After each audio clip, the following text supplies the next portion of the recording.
to week 8 of Solo Ship. I'm Squirrel Patrol. I'm joined by JM to win from 1 week season.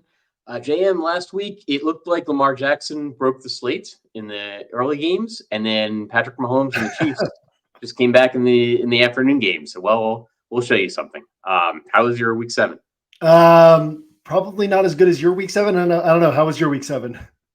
Actually, I didn't win money, but it was one of those things where I was like just down a little bit, and I just didn't hit on like a tournament win. But I was like close enough that like if we replay that week a bunch of times, I'll win money. When I win, and I'll win tournaments enough to pay off the week. I think I was like second in 2 King of the Beach qualifiers and 1 FanDuel live final qualifier.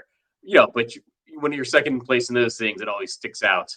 But you're never looking when you're in first to see like who is in second or how far. Yeah. Every time you're in first, somebody else has the same story that you have of like, you barely finished second.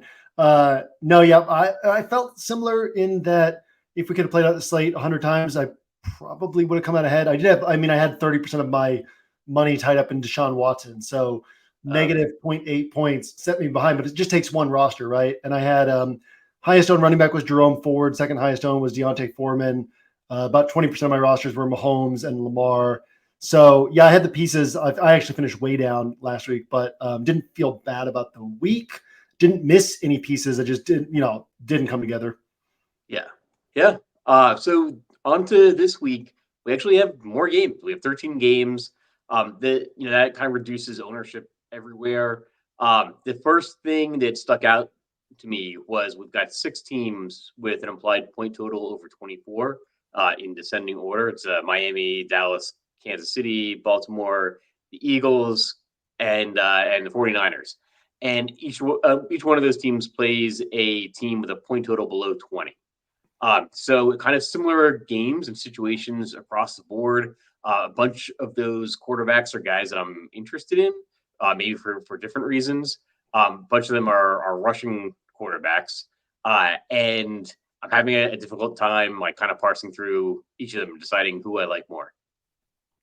Interesting. Yeah, I for me, obviously for quarterback, like scoring potential is a big part of things. For other positions, it's less, just because you also want to think about price. You want to think about how concentrated the offense is. You want to think about like volume on the offense and all these different factors. So it's an interesting week in that we've got those games with the higher implied totals, the large spreads, but there's also like plenty of other games that stand out. So from a quarterback perspective, Hurts, Mahomes, Lamar, definitely on my list. Sam Darnold on my list. I think he'll be an interesting guy for you and me to talk about.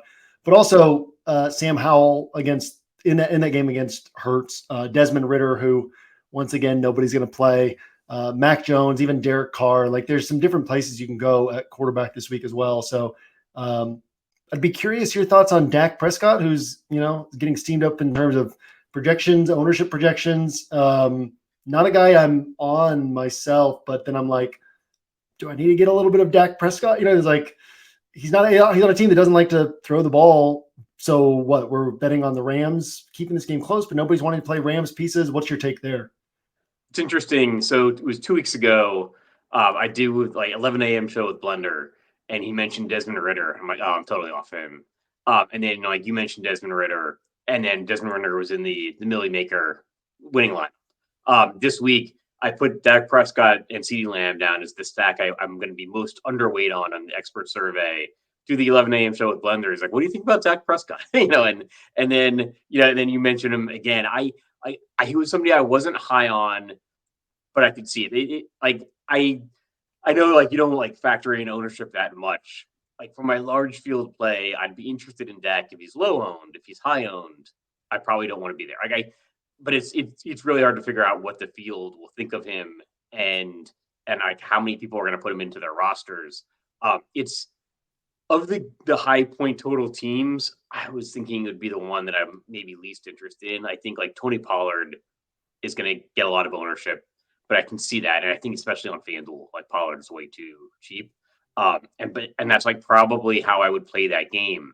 But then if everyone's just playing Tony Pollard, Dallas is just sitting there with a 26 implied point total, one of the highest on the league. And like everybody's just playing Pollard and nobody's playing Dak Prescott. Well, then maybe I should be playing Dak Prescott and CeeDee Lamb instead of Tony Pollard. So I don't know. I'm probably going to be at or under the field on it. But it could be what comes back to bite me. Yeah, there's certain times where Keenan Allen last week, and he's coming in at like 20% projected ownership against a Kansas City team that he hadn't topped 21 DraftKings points against in like 5 years, and a defense that's like at the best they've been at in 5 years, and you see him projected at 20% owned, and then to me, I'm just like, okay, there's an edge that I have this week. It's like 0% of my rosters will have Keenan Allen, 20% of the field's rosters will have Keenan Allen, and I'm going to outscore that 20% with how I'm spending my salary. And then there's the situations like Dak where it's like, I don't want to play him, and I don't want to just jump on him because like the field is higher on him than I am. But then I'm also like even before I looked at ownership or anything, I was kind of back and forth like, oh, Dak and CeeDee Lamb, and it's a passing attack I never play because fundamentally they don't want to be pass heavy. Fundamentally, they're typically going to have 30 or fewer pass attempts. But then again, I'm kind of like, hey, maybe CJ Stroud this week, and he's probably going to have 30 pass attempts. So, Dak's an interesting one to me.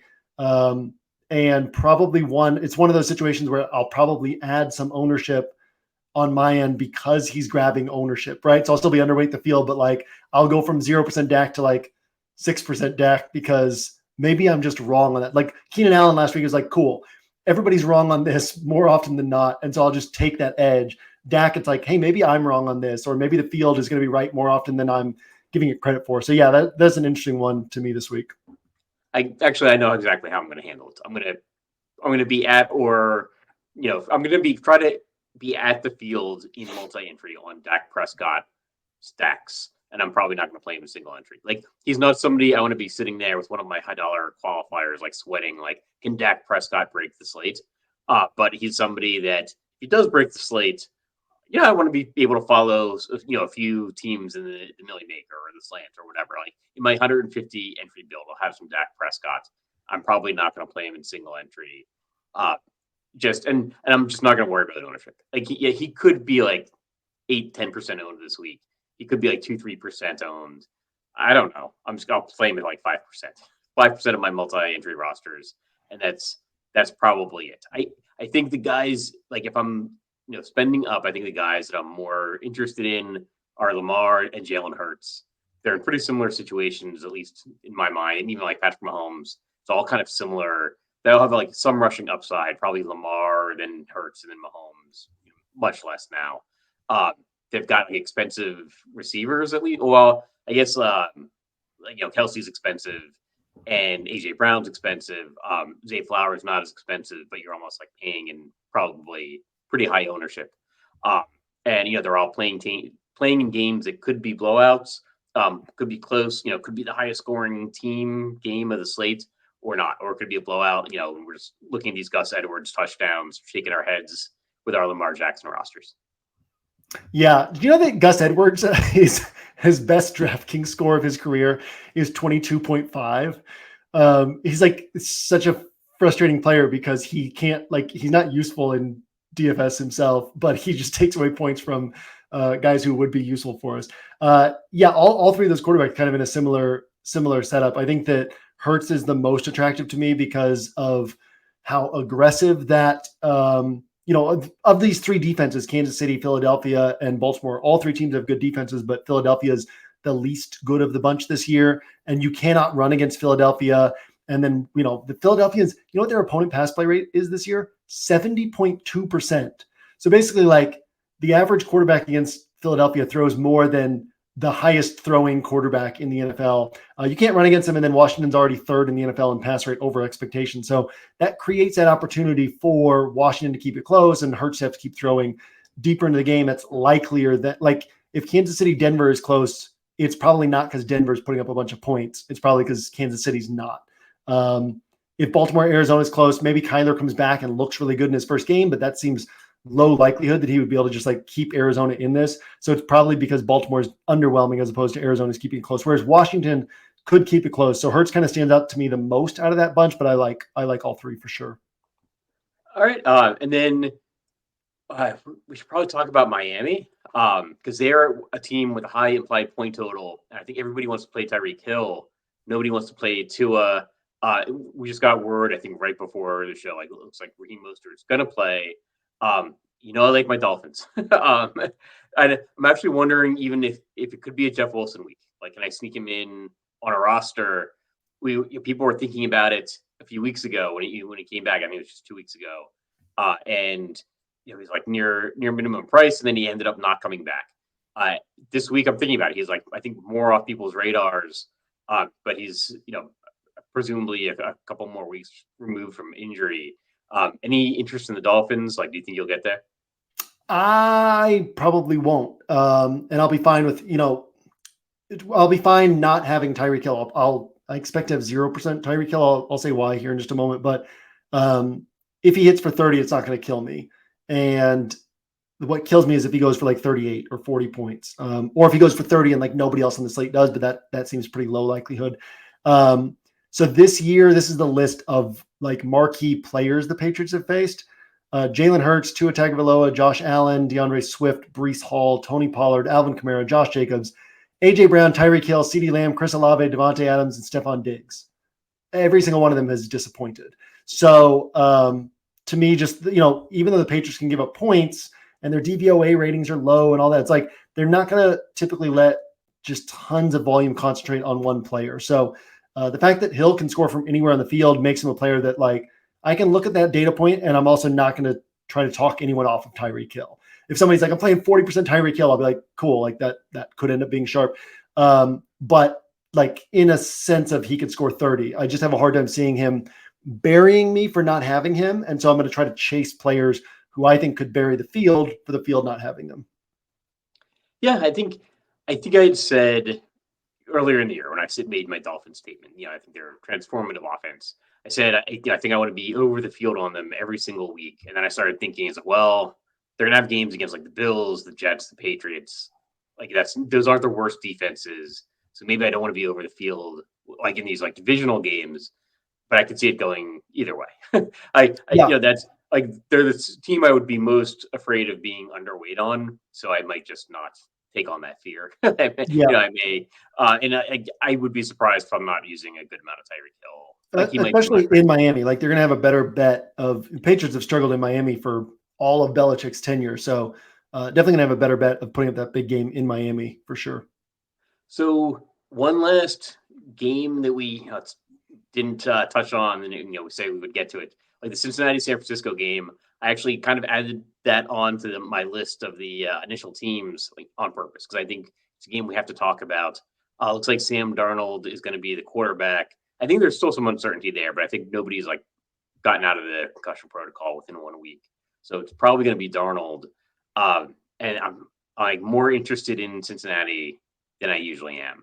And I'm more interested in both sides of this game because I could see it having a pretty wide range of outcomes. I don't think we know what to expect from Sam Darnold, and it could be short field for the Bengals, which might be good for Joe Mixon and Jamar Chase, or Darnold could be, he's the number 2 pick from the draft from a few years ago. What if he's pretty good? And we saw this kind of with Geno Smith, another ex-Jets quarterback, but it took him a few years as a backup, and then he got in the game, and everybody thought, oh, Geno Smith's terrible, and he wasn't so bad. And he's still the starter there in Seattle. So what if this game kind of goes over its total by a lot? Like San Francisco is one of the best offenses in the league. And what if we're basically getting Brock Purdy for $1,500, $2,000 cheaper? Yeah, no, that's how I'm looking at it. And I said earlier today on one of my shows that the ownership projections on OWS currently have Darnold at like 10%. And if he is 10%, 10, 11, 12, I would expect him to be like 17% in the game changer, which is the $1,500 single entry. Just because like what that does for your roster, right? Like what that opens up.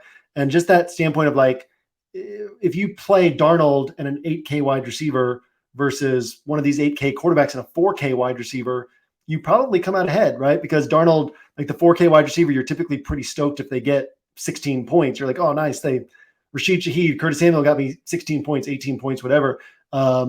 whereas Darnold could get you 22 to 25. And then you actually have like maybe a higher ceiling on the Jamar Chase, AJ Brown type plays than the high priced quarterbacks. So no, I think he's interesting, and he looked good in training camp. And there was even talk from San Francisco beat reporters of like, hey, maybe Sam Darnold is going to start over Brock Purdy, which that, Shanahan was like, not a chance, but beat out Trey Lance, who the 49ers still kind of liked. And he looked good in Carolina last year. So I think that in this offense, it's so quarterback friendly. Look at the Texans, right? You can't sack with their offensive coordinator coming from San Francisco, Bobby Slowick. You can't sack CJ Stroud, even though they don't have a great offensive line. Nico Collins and Tank Dell are both like top 12 in the NFL in yards per route run in this offense. Like guys are just open. The ball comes out quickly. I think Darnold's interesting. And I think that one of the things people will overlook is that the Bengals are lights out against alpha options on the offense. They're really good against number one wide receivers and have been as long as Lou Anarumo has been there. So I think that people kind of maybe gravitate more toward Ayuk than they should and not as much toward Kittle as they should. We know about Kittle's splits without Debo. 6 games since the start of 2021. 3 of those have been 12 to 13 point games. One of those was a 25 pointer. One of those was a 33 pointer. One of them was a 42 pointer. So I think that the Kittle, CMC, Darnold, that whole pack there is interesting to me. Sometimes, just having a couple of years as a backup is just the ticket that a player needs. I knew that was coming to find success. And speaking of, more memories are made when you're there for live NFL action. And when you need tickets, Ticketmaster has got you covered. As the official marketplace of the NFL, Ticketmaster gives you more ways to find your perfect seat.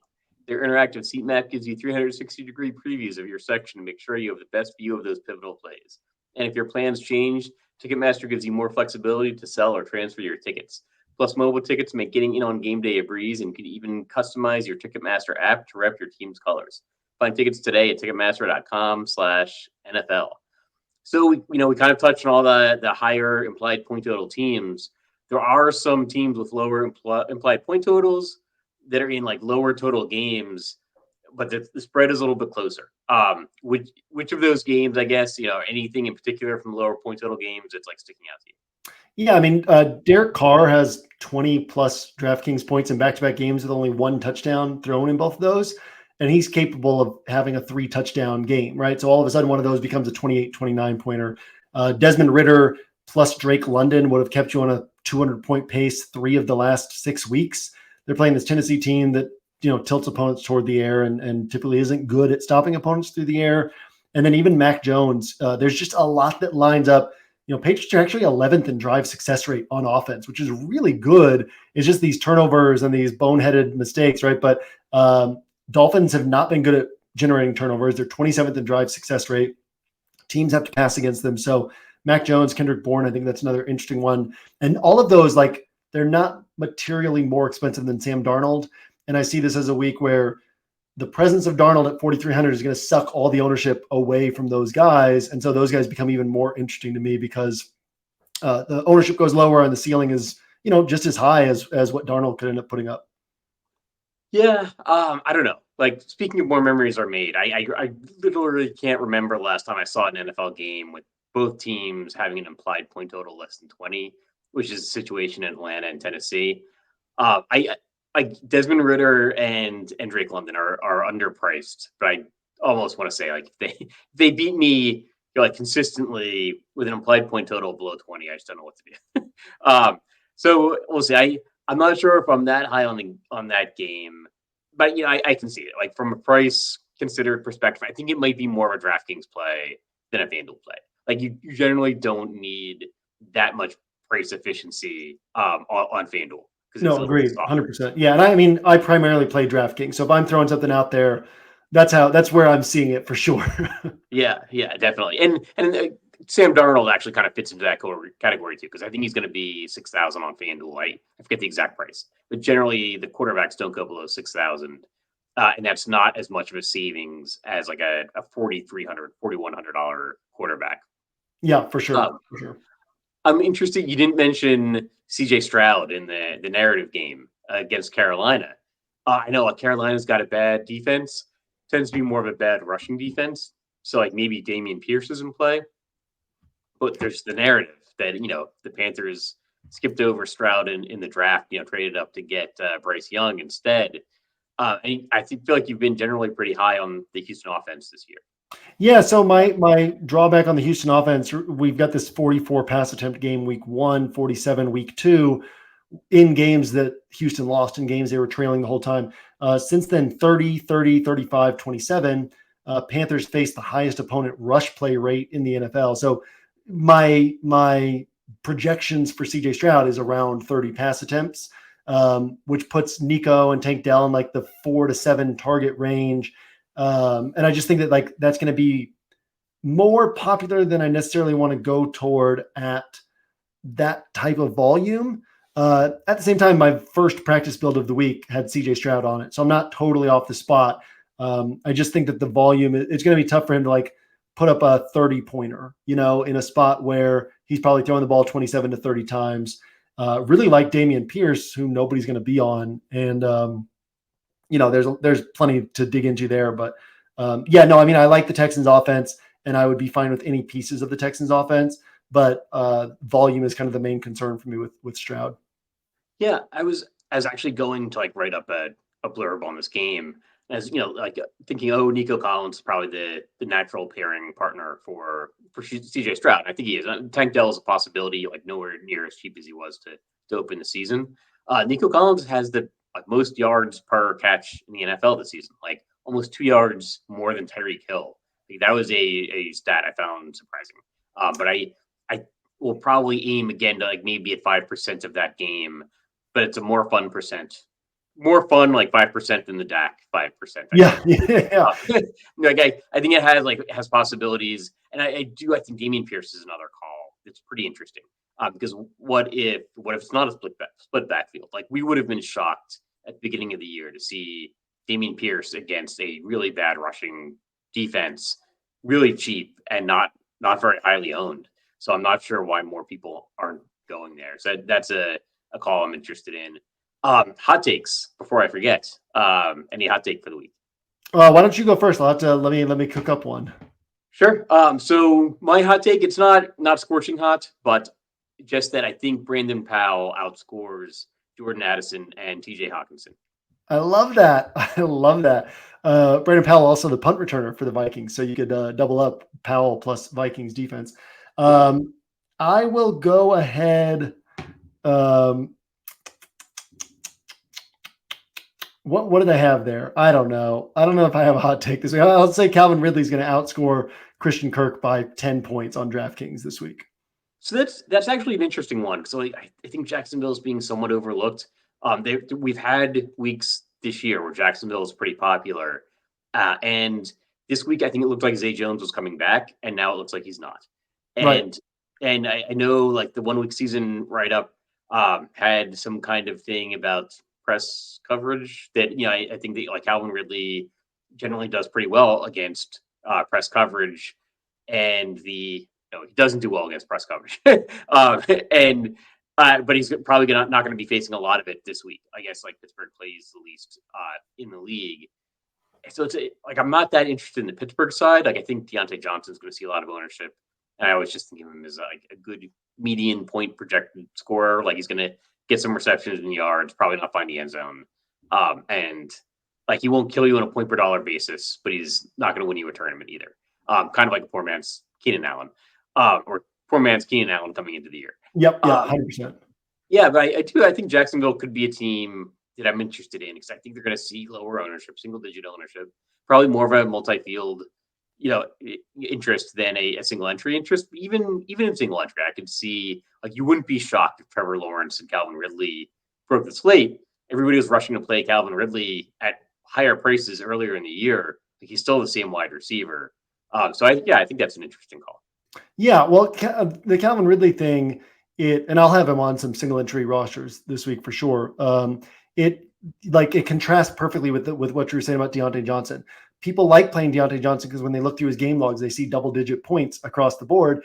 I mean, his highest score last year was 20 points. Not to see that he can't get above that this year, but you're like, 11 points, 12 points, 14 points. Whereas Calvin Ridley, you have a 22-pointer and a 27-pointer, but then also like the whatever he's got, the 2-pointer and the 5-pointer. Let's see, he's got a 5-pointer, a 7-pointer, a 1.5 pointer. But no, he sets up well in this matchup against a Steelers team that has gotten scorched for big plays, and Calvin Ridley is the big play guy on this offense. So yeah, that's one that I like. I mean, this mid-range of price on DraftKings, you got T. Higgins, who's 5,900, and nobody wants to play him, right? Like, because again, people look at the game logs, and I do. I don't know if you've watched my DFS Lab show that I do, but it's me and my nephew Keegan. And the concept there is that Keegan's been playing DFS like somewhat casually, but trying to get good at it for a couple of years. And so he's kind of like the proxy for the audience of people who are newer to DFS, right? And one of the things that I've noticed is the first thing Keegan does when he's thinking about a player is he clicks on their game logs. And that's what a lot of casual players do. And so you click on T. Higgins' game log, projection system. It's like, oh, it's a new year and T. Higgins has done this. 3 straight bad games is what you see, plus a 0 in the game that he missed. But what was that in reality, in context? It was one bad game, then a game where he got hurt, and then a game where he played limited snaps, where he came back before he was ready, but they kind of needed him, and he played limited snaps. So it's like one bad game, and everybody's off of him. He's got a 28.9 pointer on his ledger. He scored 26 plus in 7 of 28 games, since Jamar Chase was drafted. So yeah, I think he's really interesting too. Kind of in this mid-range of wide receivers on DraftKings, where there's a lot of really interesting wide receivers. It's interesting. It's like the week of the forgotten man. Yeah. and Calvin Ridley and T. Higgins is a great one. Like, yeah, I mentioned being interested in the Cincinnati San Francisco game. I forgot T. Higgins was playing in that game because he's like, I love playing those players, like the guys that come back and we're kind of thinking about them like, oh, like I want to get T. Higgins into my roster. He's back this week, and he totally disappoints. Then his price drops the following week when the guy is healthier. Nobody wants to play him. Oh, did you see what he did last week? He did nothing, right? And like, yeah, I think Jamar Chase is going to see a lot of ownership, and I'm interested in playing Jamar Chase. Absolutely, yeah. Like that San Francisco game has like a wide range of outcomes. Like people aren't going to play T. Higgins, but he's probably like, if you want to fit like Christian McCaffrey onto your roster, like you might need to be playing T. Higgins instead of Jamar Chase, depending on what else you're going with. So yeah, I think that's a really interesting call. Yeah. Ridley, T. Higgins, that's like $6,700 wide receiver, $7,200 wide receivers a few weeks ago, and now they're in the 5K range and will have low ownership to boot. Yeah, definitely. All right, so one last game, like New Orleans and the Colts. You kind of mentioned Derek Carr. Like, is that a game you think you'll be interested in? I don't know. I can see it. It's indoors. It's got a close spread. It wasn't really on my radar, but yeah, it's kind of growing on me that, well, why not that game? Like, why not the indoor environment? Like, if Derek Carr's, again, like 1 week removed from the shoulder injury, you've got Alvin Kamara there, Chris Olave, like you've got players who can break a game open. Why couldn't it be that game? Yeah, I mean, Olave's got a game of 96 yards, a game of 86 yards, a game of 104, a game of 112. He's capable of putting up one of those 150-yard games. He's got 5 touchdowns in his whole career, right? But that doesn't mean that he can't put up a 2-touchdown game. So yeah, it's one of those where we still haven't seen it yet with Chris Olave, but it can happen and it will happen at some point. We haven't seen it yet with Derek Carr, and this is a Colts defense that has been hit for some big games through the air. And then, on the other side, like I am pretty much across the board multiple years. Like I just kind of cross off offenses against New Orleans because they don't typically give up big games. But I kind of have the Colts in the 2017 Astros bucket, where it's like, if you just stack them every week, regardless of opponent, you're probably going to make money over time by doing that, right? Like what I've said is you can't run against Tennessee, and then Zach Moss had a huge game against Tennessee. You can't run against Baltimore. Zach Moss had a huge game against Baltimore. You can't pick up yards against the Browns. The Colts picked up a ton of yards against the Browns. So just this Shane Steichen offense, his aggressive mindset, his willingness to attack and attack and attack. They're kind of one of those, like, yeah, I'm going to have as much Dak as I have. I'll have that much Gardner Minshew and Colts, even though the matchup's bad, just because you're like, who knows with this team? Like on a random week, they're going to have a big game. And I want to start being there every time that it happens. Yeah. Jonathan Taylor, maybe another forgotten man. Like, yeah. The whole theme of the week. I'm glad we hit on a theme or like practically building a roster with how we do on the show. But yeah, it's the forgotten guys like Taylor, Dameon Pierce, T. Higgins, Calvin Ridley. Interesting roster. We got to find a quarterback for that team. But yeah, So that'll just about wrap it up. Any final thoughts on the week? 13 games, man. Lots to sort through. If you guys are watching this, you're a step ahead because you're kind of getting deeper into sorting through like how the different players match up. But yeah, the most complicated thing on a week like this is it can feel like, oh, there's so much to like. So you got to start kind of pushing in a little bit more on some of these spots and see which ones you should actually like more, or which ones have, if everything's kind of equal, which one has a great strategy edge. But yeah, there's a lot that we can do this week and a lot to like on this week for sure.